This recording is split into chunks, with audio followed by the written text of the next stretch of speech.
First published in 2018 by American author Christopher Ruocchio, Empire of Silence is the first book in a series of 6 books called the Sun Eater series. The story is described by the author as a space opera, as readers follow an exiled young prince named Hadrian as he flees the path chosen for him by his governor father, and instead seeks to create his own life among distant galaxies.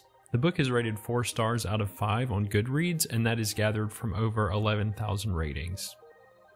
So let me go over a quick summary of this book. I'm going to have minor spoilers, so you have been warned. The words of the book read like Hadrian's journal or his autobiography, kind of like the fantasy story The Name of the Wind. It's kind of like that. So naturally, since it's written like a journal, it's written in the first-person perspective. In the introduction of the narrative, we learn that Hadrian is over 1,000 years old, and that Empire of Silence is going to cover the events of his childhood and his early adult years. We read about his privileged childhood as the eldest son of a powerful and aspirational politician who is a lord that is growing in influence within the Solan Empire, and about Hadrian's disdain for the violence that characterizes the empire and his family's government. So events go south when Hadrian's father tries to force him into the services of the empire's religious institution, which is called the Chantry, and that functions as the official government arm for torturing, persecuting, and vilifying enemies of the empire, the foremost of which is a race of non-human creatures called the Cielsen. So Hadrian would rather study instead as a kind of stoic scholar class, so he hires a mercenary group to smuggle him onto the planet that trains those scholars.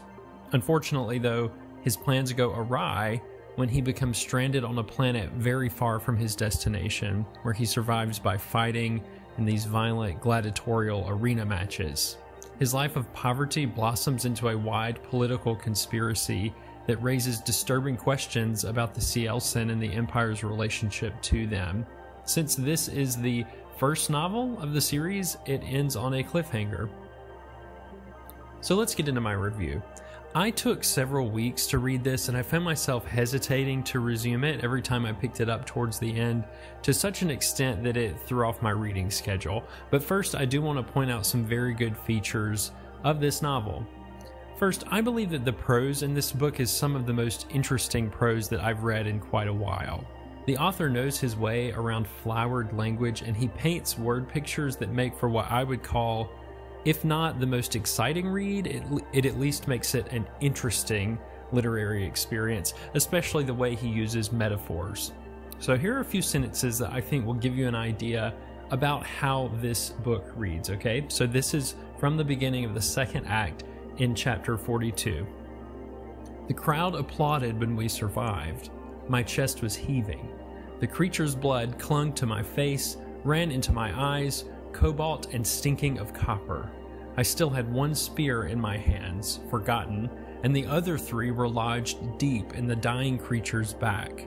I never knew its name, some pelagic beast dredged up from the seas of some distant Pacifica. In truth, it reminded me of the Umand, all tentacles and teeth. In death, it deflated like a balloon, the 1,000 tiny hearts that kept its blood pressurized and its body rigid, pumping that same blood into the morning air. I don't know about you, but I believe that's really good prose, and there are hundreds of paragraphs like this, and so I wanted so badly for them to come together into a great narrative. The author's descriptive imagery really immersed me in the Solan Empire, and he goes out of his way to describe what Hadrian experiences through his 5 senses. What he smells, what he hears, and it creates for a pretty interesting and immersive read, especially in the first act when Hadrian is in the arenas. In terms of feelings, though, the overall mood of this story is sad. There were at least 2 scenes that I remember that I felt genuine sadness kind of well up within me, especially in the complex relationship between Hadrian and his brother named Crispin. There's also one particular death that almost brought me to tears, and so, you know, in terms of feelings, some feeling is there. Hadrian, as the narrator, will occasionally break the flow of the story. He kind of breaks the fourth wall to bring readers into his present state of mind. And since he is telling the story as an autobiography from hundreds of years in the past, feelings of nostalgia and bitterness occasionally punctuate that narrative. And these interjections are almost never positive. So I really want to emphasize that his writing style here is a setup for a really great plot. The themes are simple enough to recognize. The most obvious is war, and the second is man versus society. These themes are very common in so-called space operas like this, so think Star Wars, Hunger Games, Red Rising, Dune. Hadrian's character, in terms of his arc, it's okay. He does have an arc, or at least what I would call an intellectual arc. But I would have liked to better understand his dislike of the Empire culture apart from what I believe is a kind of predictable path, which is that the protagonist is, of course, opposed to violence and colonialism strictly because he is the protagonist. And I didn't find a more natural or organic reason from within the narrative on why he is so against the Empire. There are allusions to various philosophies and religions woven throughout, and I've decided that I actually appreciate the inclusion, even if some of the philosophy comes across as kind of pretentious on occasion.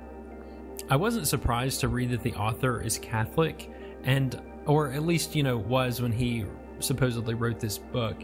And I've learned that Catholic intellectuals and Catholic authors tend to lean into philosophy in their work, and I appreciate that.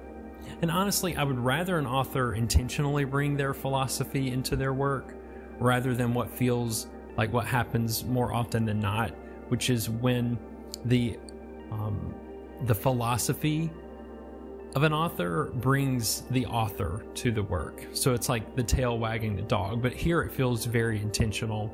There do seem to be some digs at the real world as well as from the author. I'm not sure how much of the voice here is Christopher's and how much is Hadrian's, but there is some sort of grounding in our real world here in this book. So the story implies that the Empire in this book, Empire of Silence, the story is occurring in our real world universe, only many thousands of years into the future, to such an extent that anything we would know as readers is unrecognizable. Several times he does mention an ancient culture called Americans, and as an American I was sensitive to that, I noticed it. And he also casually mentions a religion that sounds much like that of Christianity in the real world. Now, of course, there are tropes, but they abound in this book. There are several that I noticed from the very beginning. It's the gilded cage, that's one. Kind of the idea that this person has it all, but they're dissatisfied with their lot in life. They just want to travel and escape, but they can't because they are in a very privileged world. There's the corrupt church, which comes up so often now in fantasy and sci-fi, and I'm getting kind of, I'm wishing that it were not so common because it becomes so predictable. And then, of course, within the first act, we have the waking up elsewhere trope. So there's also, I would say, a very half-hearted love interest in this story. There are several, actually, at least 2 love interests.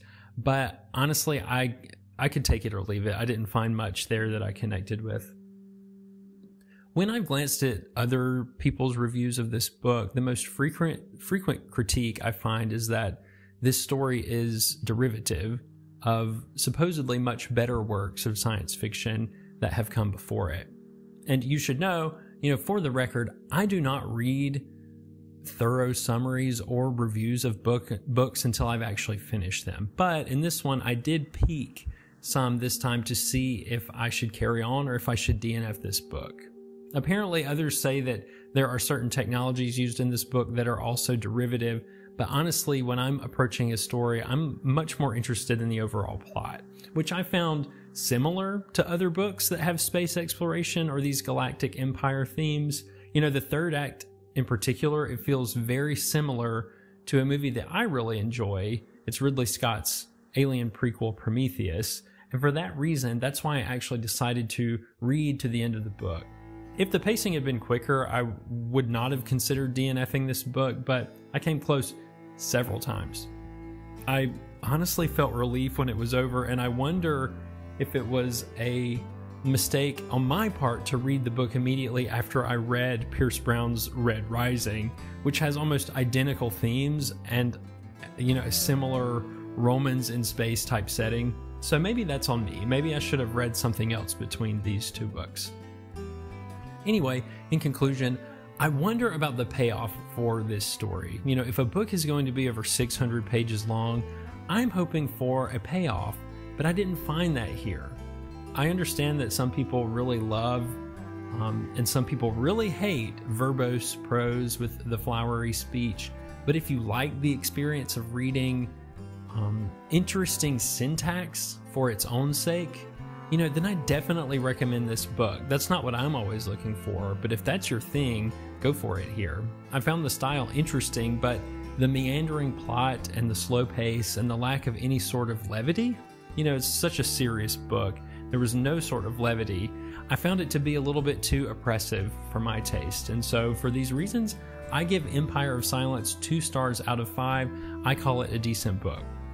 So if you like this review, or if you disagree with my takes, sound off in the comments. If you are one of my subscribers, thank you so much for tuning in. If you have requests for certain books, let me know in the comments of my YouTube videos. And if you haven't subscribed to my YouTube, if you're listening on Spotify or Apple Podcast, you can contact me there on my YouTube channel in my comments and tell me what you want to hear.